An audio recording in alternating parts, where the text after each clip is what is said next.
어느 외국인 아내가 이쯤 되었나 봅니다.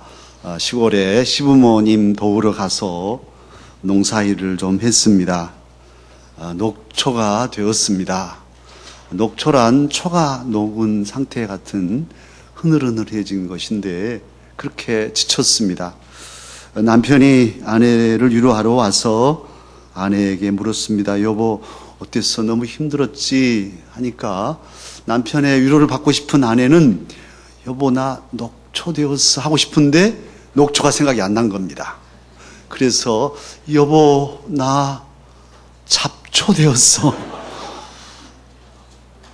녹초가 잡초로 변했어요. 사랑하는 강사 여러분, 하나님을 믿는 저와 여러분도 녹초 될 수 있습니다. 아니에요? 녹초 됩니다. 일을 너무 많이 하면 지치고 곤해서 초가 녹은 것처럼 흐느흐느해질 수 있어요. 저와 여러분도 하나님의 사람이지만 직업을 가지고 직장 일을 합니다. 장사도 하고 사업도 하고 또 농사도 하는 사람들도 예수 믿는 사람들 중에 있습니다. 그런 여러 가지 일들을 하는데 일을 많이 해서 피곤해서 녹초는 되지만 결코 저와 여러분은 잡초는 아닙니다. 저와 여러분은 하나님의 아들이요 딸입니다.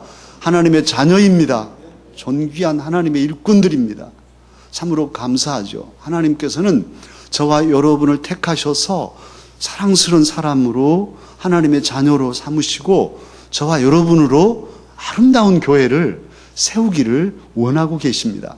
어떻게 하든지 강석교회를 잘 가꾸어서 아름다운 교회로 세우라. 그렇게 저와 여러분에게 말씀하고 계셔요.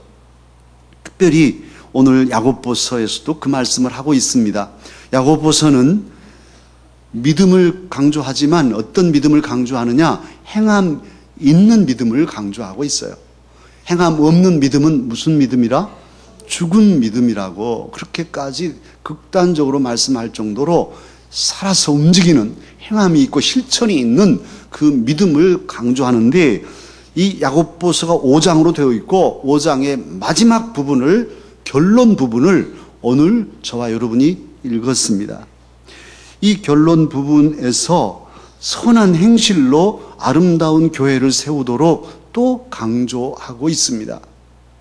그러면 아름다운 교회는 고난이 전혀 없고 항상 좋은 일만 있고 그렇게 기쁜 일만 있는가요? 그렇지 않습니다. 오늘 말씀을 잘 뒤집어 보면 교회 안에 고난당하는 자가 있습니다. 사실 교회 안에 직장을 잃어버린 사람이 있을 수 있고 올해는 태풍이 이렇게 많이 심하게 불지는 않았지만 태풍이 불어서 지붕이 날아간 가정도 있을 수 있고 폭우가 불어서 내려서 침수되는 가정도 있을 수 있어요. 교통사고로 사람이 다치거나 죽을 수도 있죠. 시애틀이나 태국에 교통사고가 났는데 한국인 여행자들이 또 교환학생들이 다치고 죽었습니다. 그 가운데는 예수님 믿는 사람도 있을 거란 말이에요. 또 교회 안에 즐거워하는 사람도 있습니다. 우리 자녀들이 이제 수능을 잘 보고 원하는 대학에 들어가면 기쁘죠. 또 이렇게 잘 자라가는 우리 믿음의 자녀들을 보면 너무너무 감사한 거예요. 즐거움이 있죠. 또 승진하고 또 그리고 결혼하게 되고 아기를 갖게 되고 지난주 중에는 이렇게 열심히 노력해서 아파트를 사서 집들이 한 집사님 가정도 있었습니다. 얼마나 기쁜지 열심히 헌신하고 수고하고 기도한 열매가 이렇게 맺어지는 거 하나씩 하나씩 보면 담임 목사도 기쁩니다. 그래서 즐거워하는 사람도 교회 안에 있을 수 있어요. 그런데 교회 안에 병든 자는 없습니까? 병든 자도 있어요. 오늘 병든 자에 대해서 언급합니다. 암이 걸리고 열심히 살았는데 암이 걸릴 수 있어요. 우리 정기동 장로님 죄송하지만 우리 장로님이 열심히 살아오셨어요. 월남 참전용사에 독일 강부로서 수고하시고 그런데 고생만 하시는 양반이 암 걸리니까 얼마나 마음이 아팠는지 그런데 수술하시고 항암 치료 받으시면서도 한 주일도 빠지지 않았어요. 할렐루야. 믿음의 용사로 그리고 모든 암 치료 졸업하셨습니다. 할렐루야. 오늘 또 이렇게 앉아 계셔요. 너무나 귀한 우리 믿음의 어른입니다. 감사하죠.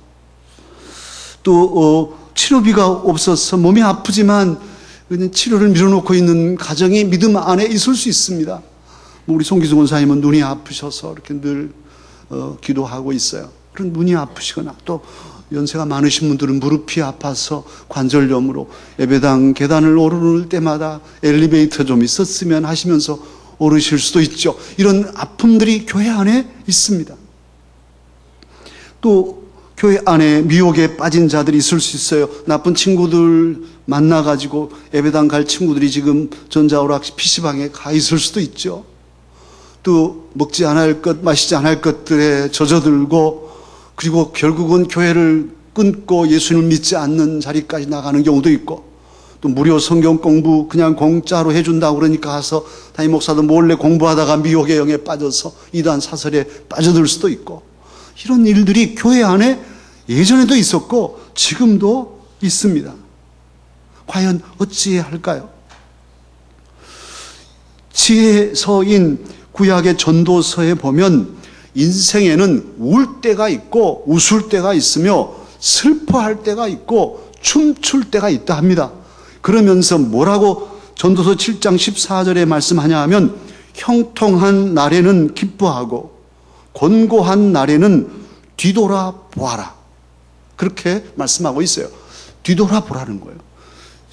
기쁘면 좋은 일이 있으면 모든 일이 잘 되면 기쁨으로 찬양하고 감사하지만 슬프고 또 괴롭고 힘든 일을 당하면 돌아보라는 거예요. 생각하라는 거예요. 왜 이 일이 생겼는지, 내가 뭘 잘못했는지, 어떻게 해야 이 어려움을 극복할 것인지 뒤돌아보면서 생각하라, 숙고하라, 반성하라 그렇게 말씀합니다. 오늘 본문 야고보서는 주님께서 야고보 사도를 통해서 우리 그리스도인들이 어떻게 살 것인지 그리고 어떻게 사랑스러운 그리스도인이 되며 아름다운 교회를 세울 것인지 말씀하고 계십니다. 먼저는 고난당하는 자가 있느냐 물으시죠. 너희 중에 고난당하는 자가 있느냐? 그는 무엇할 것이라? 기도할 것이라. 그렇게 아주 간단 명료하게 묻고 답을 하십니다. 너희 중에 고난을 당한 사람이 있느냐? 그는 기도하라. 그렇게 말씀하셔요. 기도란 무엇입니까? 기도란 하나님 앞에 나 자신을 드리는 것이죠. 그러니까 하나님 앞에 나아가려면 먼저는 나를 돌아보게 되는 거예요. 기도는 자기 성찰일 수도 있어요. 기도하면서 자기의 허물을 깨닫게 되고 자기의 잘못도 알게 되고 자기의 방향과 자기 삶의 좌표를 확인할 수 있고 기도가 그런 거예요. 그리고 또한 하나님 앞에 내 사정을 아뢰고 나의 필요한 것을 구하고 내 모든 염려와 걱정을 아버지 하나님께 맡기는 이런 하나님과 깊은 교제를 나누면서 하나님의 도우심을 힘입는 것이 기도예요. 그러니 기도는 복의 통로입니다. 할렐루야. 얼마나 귀한 것인지요. 기도하라. 고난이 있느냐? 너에게 지금 아픔이 있고 괴롭고 힘드냐? 막막하고 절망되냐? 너는 기도하라. 그렇게 말씀하십니다. 물론 곧 이어서 즐거운 일을 있다면, 즐거워하는 자가 있다면 그는 찬양하라고 하시죠. 즐거우면, 좋은 일을 만나면 감사해야죠. 하나님께 감사할 줄 알아야죠. 하나님께 감사하는 일 중에 가장 귀한 거 하나가 찬양이죠. 하나님을 찬양하고 또 같이 형제들에게 얘기해서 같이 찬양하고 한 가정에 좋은 일이 있으면 온 교회가 다 같이 하나님께 감사하고 찬양하고 박수 쳐주고 잘했다고 격려하고 얼마나 좋아요. 이런 공동체를 하나님은 이루기를 원하셨어요. 그런 온 교회를 기쁘게 하는 그런 일꾼들이 하나님 보시기에 사랑스러운 일꾼이죠. 그런데 오늘 본문은 그런 말씀도 하시지만 전체적으로 강조하고 주님의 마음이 더 쏠려 있는 부분은 무엇이냐 하면 고난당하는 사람에 대해서예요. 주님의 교회가 있는데 기쁜 일을 당하고 좋은 일을 당한 사람도 있지만 이분들도 물론 감사하고 찬양하고 살라고 말씀하시지만 더 주님의 마음은 지금 힘들고 지금 어렵고 지금 고난당하는 이 지체들을 향해서 오늘 말씀이 향하고 있어요. 특히 고난당한 사람들 중에서 병든 사람, 실례로 병든 자에 대해서 언급하십니다. 하나님의 사람들은 건강하게 살아야 돼요. 주님의 뜻은 저와 여러분이 건강하게 사는 것입니다. 하나님은 우리가 병들어서 일할 일도 못하고 그렇게 살기를 원치 않으셔요. 그런데 많은 경우 우리가 제대로 건강 관리를 못하죠. 하나님의 사람들은 그러기에 병이 들어서 치료받기보다는 미리 예방하는 사람이 돼야 돼요. 치료보다 예방이 더 낫습니다. 100배나 더 나아요. 내 몸이 아프면 어떻습니까? 내 몸이 아프면 나만 괴로운 게 아니라 우리 가족들이 전체가 힘들어져요. 아픈 사람이 하나가 생기면 전체 가족들의 생활 리듬이 깨지죠. 그리고 가족 중에 그 아픈 사람 중심으로 모든 생활 계획이 짜지니까 오늘은 네가 간병하면 내일은 또 동생이 해라. 뭐 다 이렇게 해지니까 다 엉클어지는 거죠. 그리고 그게 하루 이틀이 아니고 1년, 2년이 아니면 지치게 돼요. 심정적으로, 정서적으로도 피폐하게 돼요. 경제적으로도 계속 어려움을 당하게 되죠. 나 한 사람이 아프면, 나 한 사람 아파 죽으면 그만이지. 산에 묻어버리면 끝나지. 그렇지 않는단 말이에요. 내가 아프면 온 가족들이 내가 죽을 때까지는 아주 정서적으로, 경제적으로, 심정적으로 계속 고난을 당하게 되는 거예요. 특별히 연로하신 어르신들은 정말 건강을 유의해서 살아야 돼요. 그래야 자녀들에게 짐을 지우지 않으니까. 그래, 어르신들 쓰는 말로 9988, 234라 하지 않습니까? 99세까지 팔팔하게 살다가 2, 3일 아프고 딸깍 죽는 것. 그게 제일 좋은 마무리라고 그래요. 9988, 234 하십시다. 대답도 안 하셔. 9988이 뭐냐? 1088 뭐야? 9988, 234인데 요즘에는 그게 더 빨라졌어요. 그래서 9988, 123이래, 123. 3, 4일도 길다. 하루 이틀만 아프면 되지. 3, 4일까지 갈 건 뭐 있냐? 9988하게 살다가 하루 이틀 좀 잠깐 아픈 듯 하다가 가십시다. 안 가실라요? 그래, 건강하게 살아야 자녀들도 힘있게 일하지. 아니, 얘야, 옆구리 아프다.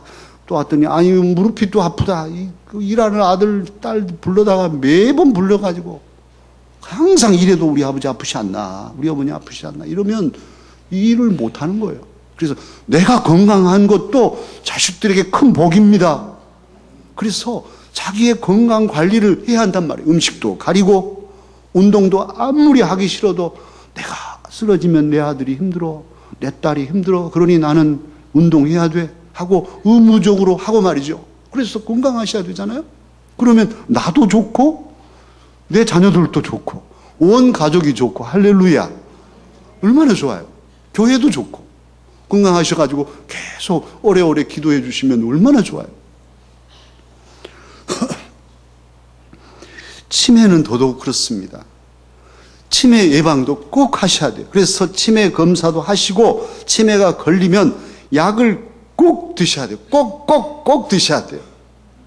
제가 지난주 중에 우리 어르신들 몇 군데 신방하고 얼마나 마음이 아팠는지 그 두 권사님들은 내가 꼭 드시라고 해도 약 안 드셔서 고집 피우고 안 드신 양반들이 담임 목사도 몰라봐 가도 멀뚱멀뚱 보시고 한 권사님은 손 다 묶여가지고 뭔 담임 목사 넥타이만 잡으려고 애쓰시고 이게 뭡니까 하나님 정말 이게 사는 것인가요? 이렇게 묶여서 몇 년을 더 살아야 됩니까? 짐승만 또 못해. 짐승들은 걔는 주인 알아보고 꼬리라도 치잖아요. 그런데 몰라. 자식이 와도 몰라. 이게 뭔 일이냔 말이에요. 그래서 정신 바짝 차리고 우리 연로하신 어르신들 더더욱 치매 검사 꼭 하시고 치매 왔다 그러면 약 드시면 돼. 약 드시면. 그러면 이렇게 점점 나빠지지만 신속하게 나빠지지 않으니까 죄의식은 갖고 자식이라도 알아보고 담임 목사라도 알아보고 사시다가 가시니까요. 치매 오면 꼭 드십시다. 대답도 안 하실 거죠 또. 그래서 건강하게 살아야 돼요. 치매 안 걸리려면 성경 열심히 읽고 또 찬송하고 모든 예배에 참여하고 또 교회 봉사도 좀 연세가 많으셔도 나와서 하시고, 우리 새로 오신 장정수 집사님은 봄봄봄에도 다 유일하게 남자 집사님 거기 이름 올려놨어요. 찬양단, 봄봄봄 찬양대. 봄봄봄에도 오셔서 찬양도 하고 이렇게 해야 치매 안 걸리잖아요. 그런데 아무것도 안 하고 있다 치매 덜커덕 와가지고 담임 목사가 누구세요? 이러고 있으면 뭐가 되겠습니까? 그래서 건강관리를 다 잘 하잔 말입니다. 건강하게 사는 것은 주님의 원하시는 바예요. 주님이 원하시는 거예요. 그런데 그럼에도 불구하고 우리의 몸에 병이 들 수 있어요. 우리 성도들 가운데 몸이 아플 수 있어요. 그러면 어찌할 것인가? 병든 사람은 어찌할까? 고난을 당할 때, 병이 올 때 개인도 기도해야겠죠. 자기도 열심히 기도해야겠는데 오늘 말씀에서는 교회의 장로들을 청하라는 거예요. 교회 지도자들을 청하라는 거예요. 그러니까 그걸 교회에 알려서 전 교회가 그를 위해서 합심해서 집중해서 기도하라는 거예요. 이게 하나님이 원하시는 뜻입니다. 그러니까 어느 한 사람의 병, 아픔이 그 혼자만의 아픔이 아니라 전체가 같이 지는, 그래서 같이 기도하고 같이 아파하고 함께 사랑을 나누는 그런 공동체가 아름다운 교회다. 이런 교회로 가라. 그런 말씀이에요. 그리고 또한 지도자들은 우리 장로님들이나 안수집사님들, 권사님들 다 마찬가지. 교육자는 물론이지만 말이죠. 성도 한 사람이 아프면 돌아보라는 거예요. 돌아보라. 제가 지난 총회 때 깜짝 놀랐어요. 어떤 장로님이 전부 자기 지난주에 안 나오신 분들, 아이고 집사님 어찌 지난주에 안 보입디다. 무슨 일이 있었습니까? 점심이라도 같이 한번 하시죠. 그런데 계속 하고 있어. 계속. 우리 담임 목사님께 물었어요. 뭔 일이냐? 우리 저 장로님은 우리 교인들을 전체를 매 주일마다 전 교인들을 살피신다는 거예요. 와, 정말 부러웠어요. 부러웠어요. 전 교인을 하나씩 다 살피고 일일이 챙기고 점심 사줘가면서 다시 또 교회에 오게 하고 교역자보다 더 힘쓰는 장로님 계시더라고요. 그분이 그 교회의 어른이신 거예요. 모든 성도들이 존경하고 사랑하고. 그렇게 전 교인을 살피는 권사님, 전 교인을 살피는 안수집사님. 나는 그냥 안수집사가 아니라 들어오면 주인이잖아요. 이 모든 성도를 끌어안고 어떻게 성도를 살필까? 그런 마음을 가지면 얼마나 아름다운 공동체예요. 오늘 병든 자가 있느냐? 그는 장로들을 청하라. 교회 기름 부음 받은, 안수 받은 그런 일꾼들을 청해서 기도를 받아라. 전 교회가 관심을 갖게 해라. 지금 그런 말씀이잖아요. 그리고 그렇게 기도할 때에 기름을 바르며 기도하라. 그렇게 말씀합니다. 고대에는 약이 없으니까 특히 이 기름은 원어로는 감람유예요. 올리브유. 시중에 가면 싸게 살 수 있잖아요. 그 올리브유를 상처에 바르면서 기도하라는 거예요. 약을 쓰면서도 기도하라. 그런 뜻이죠. 믿음의 기도는 약 쓰지 않는 거야. 당뇨약도 끊고 혈압약도 끊고 기도만 해. 이런 건 가짜란 말이에요. 그건 위험한 거예요. 그건 건강한 신앙이 아니에요. 물론 극단적으로 하나님의 어떤 기도를 할 때 내 목숨을 걸고 기도할 때는 그렇게 끊고도 할 수 있겠죠. 그러나 그건 극단이에요. 특별한 경우지 일반적으로 약 쓰면 믿음 없어 이렇게 가는 건 잘못된 생각이에요. 오늘 기름을 바르며 기도하라. 그리고는 15절에 믿음의 기도는 병든 자를 구원하리니 이렇게 말씀하고 있어요. 15절은 이 귀한 시간에 저와 여러분에게 주시는 약속의 말씀이에요. 저는 이 말씀 설교를 준비하면서 이 말씀이 제 가슴에 아주 확 와닿았던 말씀인데 다 같이 한번 읽을까요? 15절입니다. 믿음의 기도는 병든 자를 구원하리니 주께서 그를 일으키시리라. 혹시 죄를 범하였을지라도 사하심을 받으리라. 그래서 기름을 바르면서 기도하는데 또한 뭐라고 말씀하시냐면 죄를 고백하면서 서로 기도하라. 이렇게 16절에는 말씀하죠. 그리고 혹시 죄를 범했을지라도 용서함을 받을 것이다. 이런 말씀이에요. 여기서 잘못된 생각 하나가 또 뭐냐 하면 모든 병은 죄 때문이다. 이렇게 단정해서는 안 되는 거예요. 아이고 저 집사님 암이 걸렸다대? 뭔 죄가 많았을까? 이렇게 가면은 위험한 일이에요. 물론 죄로 인해서 잘못된 습관들, 죄악된 그런 삶의 모습들, 이것으로 인해서 병이 올 수 있죠. 그러나 모든 죄가 다 죄 때문에 오는 것만은 아니에요. 귀신론자들은 모든 것이 다 귀신 때문이라고, 저 김 목사님 안경 썼는데 귀신이야 눈에 들어가지고 안경 썼네. 노안이 왔는데도 그렇게 말하고, 감기가 와도 귀신으로 감기 오고, 별별 다 귀신으로 묶어버리잖아.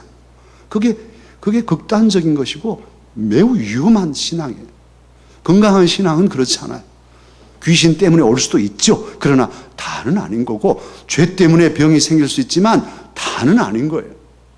어쨌든 병이 오면은 자기를 돌아보고 죄 때문인지 살피고, 죄 때문이면 하나님 앞에 고백하고, 또 서로 죄를 고백하면서 기도하면 죄도 용서해 주시고 몸의 병도 고쳐주신다고 오늘 말씀하고 있습니다. 용서와 속죄함이 공동체 안에 있도록 하시는 말씀이에요. 그런데 자칫하면 저와 여러분이 익숙해진 게 뭐냐면 응보적인 정의에 사로잡혀 있을 수 있어요. 이건 율법적인 건데, 너 이거 잘못했어. 그러니 아파야 싸다. 그리고 아픈 대가를 치러야 돼. 이런 태도가 응보적인 거예요. 이 사회는 법률 체계가 응보적인 정의로 되어 있습니다. 살인자가 생기면 살인자를 잡아다가 가둡니다. 가두고 죽을 때까지 아무 일도 안 해도 밥 먹여주고 옷 입혀주고 살려요. 그런데 뭐가 이 법체계의 문제냐면, 살인자가 해친 피해자 가족은 법이 전혀 보호하지 않아요. 이 가족들, 아이고 자식 죽고 얼마나 슬프십니까 하고 뭐 보상금을 막 몇 억씩 준다든지 계속 정신적인 치료를 해준다든지, 우리 법은 그렇지 않아요. 그냥 가해자만 잡아다가 벌만 주면 끝나요. 피해자는 돌아보지 않아요. 그래서 지금 대두되는 게 회복적 정의예요. 회복적 정의. 고통받는 사람, 피해자, 아픈 사람, 지금 죄악 가운데 빠져서 그 병들어서 있는 그들, 이 삶을 치료해주고 그들을 이해하고 그들을 존중하고 그들을 받아들여서 회복해서 정상적인 삶을 살도록 해주는 것, 그래 사회가 정의롭게 되는 것, 이게 회복적 정의입니다. 교회가 앞장서야 할 정의가 응보적 정의가 아니라, 징벌하고 판단하고 정죄하는 그런 정의가 아니라, 이해하고 존중해주고 치유해서 회복하는 이런 회복적 정의가 하나님의 교회에는 필요합니다. 근데 오늘 그런 거예요. 서로 죄를 고백하면서, 너도 죄 지었냐? 나도 사실은 이런 죄인이야. 우리 다 죄인이야. 그런데 우리 주님이 십자가의 보혈로 우리를 사하셨어. 그래, 우리들 다시 힘을 내자. 다시는 죄 졌지 말자. 그리고 믿습니다로 기도해서 병을 이기자. 이렇게 해서 그를 치유하고 그의 모든 상태를 회복시켜주는 이런 속죄의, 용서의 공동체, 사랑의 공동체를 주님은 원하고 계십니다. 그래서 하나님의 사람들, 참으로 사랑스러운 사람들을 통해서 그런 아름다운 사랑의 공동체, 교회가 이루어지도록 오늘 말씀하고 있습니다. 뿐만 아니라 미혹에 빠진 이들, 세상 쾌락에 젖고 하나님보다 돈을 더 사랑하고 또 이상한 교리에 빠져서 헤어나지 못하고 이런 사람들을 미워하지 말고 그들을 돌이키도록, 예수 그리스도로 돌아올 수 있도록 최선을 다하라는 거예요. 그러면 그를 구원하는 것이고 그의 죄를, 허물을 덮는 것이라고 이 야고보서는 마무리하고 있습니다. 그들은 영혼의 질병을 앓는 사람이기 때문이죠. 그들도 돌봐야 할 형제라는 말씀입니다. 주님께서는 저와 여러분에게 이 야고보서의 결론 부분을 통해서 저와 여러분 모두 사랑스러운 그리스도인 되어서 서로 사랑하면서 아름다운 교회, 강서교회를 세우기를 원하고 이 말씀을 주십니다. 서로 연대하고 서로 협력하여서 서로 사랑으로 똘똘 뭉쳐서 아름다운 공동체를 세우라는 거예요. 그리고 그 연대의 방식이 뭐냐면 오늘 말씀 찬양하라, 그리고 기도하라, 이것이죠. 즐거울 때는 찬양하고 같이 감사하고, 고난당한 사람이 있으면 함께 죄를 고백하며 기도하라, 이것이 연대의 방식이에요. 함께 협력하는 공동체가 되는 기본 방식임을 알려주고 있습니다. 그리고 이제 마지막으로 그 기도의 능력이 어떤 것인가를 엘리야를 비유로 들고 있어요. 장황하게 얘기하고 있는 것 그만큼 기도가 하나님의 교회를 이루는 데 중요하기 때문이죠. 어떤 기도냐? 엘리야의 기도라는 거예요. 엘리야는 어떤 사람입니까? 이스라엘 남과 북으로, 남조 북조로 나눠졌을 때 북이스라엘 가장 악한 왕 아합 왕 때의 선지자입니다. 사람들이 너무나 악해서 엘리야는 하나님께 기도합니다. 하나님, 차라리 비를 그쳐주십시오. 이 백성들이 깨닫고 회개하도록. 그래서 3년 6개월 동안 비가 그쳤습니다. 산천 초목이 다 시들고 사람들이 다 죽어 자빠집니다. 너무너무 고통스러울 때 엘리야가 다시 기도합니다. 무릎을 꿇고 그 무릎 속에 자기 머리를 집어넣고 간절하게 기도하는데 종을 통해서 저 앞에 나가서 산 너머 구름이 있는가 봐라. 7번을 보냅니다. 없습니다. 없습니다. 또 기도하고 또 기도. 7번을 보냈을 때 손바닥만한 구름이 보입니다. 할렐루야였어요. 이제 그치고 비를 내리신다. 정말로 비를 내리시죠. 하나님께서. 오늘 그 사건을 야고보 사도는 예로 들면서 그의 능력, 엘리야는 위대한 사람이다. 이걸 강조한 게 아니라 엘리야는 그 성정이 우리와 똑같은 사람이었다. 이걸 강조하고 있는 거예요. 엘리야가 그런 능력을 행했지만 그도 우리와 똑같은 사람이다. 그러니 너희도 믿음으로 하나님께 기도하여 이런 능력 있는 은혜를 경험하라. 이런 말씀입니다. 기도는 저와 여러분이 해야 할 일입니다. 기적은 누가 하시는 일입니까? 하나님이 하시는 일이에요. 한번 따라 하십시다. 기도는 내가 하고 기적은 하나님이 하신다. 우리가 기도해야 하나님께서 역사하시는 거예요. 우리가 간절히 기도하면 하나님께서는 우리가 엘리야가 아니지만 엘리야와 같은 큰 은혜를, 기적을 경험하게 하실 것입니다. 그런 능력으로 형제를 위해서 기도하고 서로 기도하고 협력하여서 아름다운 교회를 세우라고 주님은 말씀하셔요. 이런 아름다운 교회를 세울 때에 정말 큰 일도 있지만 아주 작은 일부터 실천해야 할 것입니다. 서로 존중하고 서로 위하여 주는 것, 이 마음이 기본이죠. 제가 아는 어떤 분들은 한 분은 차가 없고 한 분은 자가용이 있어요. 그래서 나이 드신 분이 차가 없는데 나이 드신 분 형님처럼 모시고 그 집에 모셔드린 적이 있어요. 차 안 가지신 분들은 아니 자동차가 집 바퀴로 저절로 도는데 아니 그게 뭐 힘들다고 나 좀 집에다 태다 주지 뭐 자기 혼자만 탁 타고 가버리네 이럴 수 있는데 그 마음씀이란 게요. 그 자기가 가야 할 길에서 또 다른 데까지 갔다가 복잡하게 내려주고 또 다시 자기 길을 찾아가기가 쉽지 않아요. 쉬운 일 같지만 쉽지 않아요. 그런데 이분이 형님을 잘 모셔서 댁까지 모시다 드렸어요. 그러니까 나이 드신 분이 내리면서 아이고 아우님 못난 형 때문에 오늘 고생이 많았수 고맙소 그렇게 얘기하니까 동생분이 뭐라고 했냐 하면 형님 때문이 아니라 형님을 위해서입니다. 제가 그 말을 듣고 정말 지혜로우신 분이다. 형님 때문에 내가 이렇게 모시다 드린 게 아니라 형님을 위해서 모셔드렸습니다. 그런 거예요. 조건이 있는 게 아니라 조건 없이 그저 나는 형님을 사랑하기 때문에 형님을 위해서 내가 봉사한 것이지 형님 때문에 무슨 조건을 걸고 한 건 아닙니다. 이런 말씀이에요. 사랑하는 강사가 여러분, 우리 교회 안에 서로 지체들이 섬길 때 뭐 때문에라는 조건이 아니라 그냥 형제를 위해서, 주님을 위해서, 교회를 위해서 사랑으로 헌신하십시다. 서로 섬기고 봉사하십시다. 서로 존중하십시다.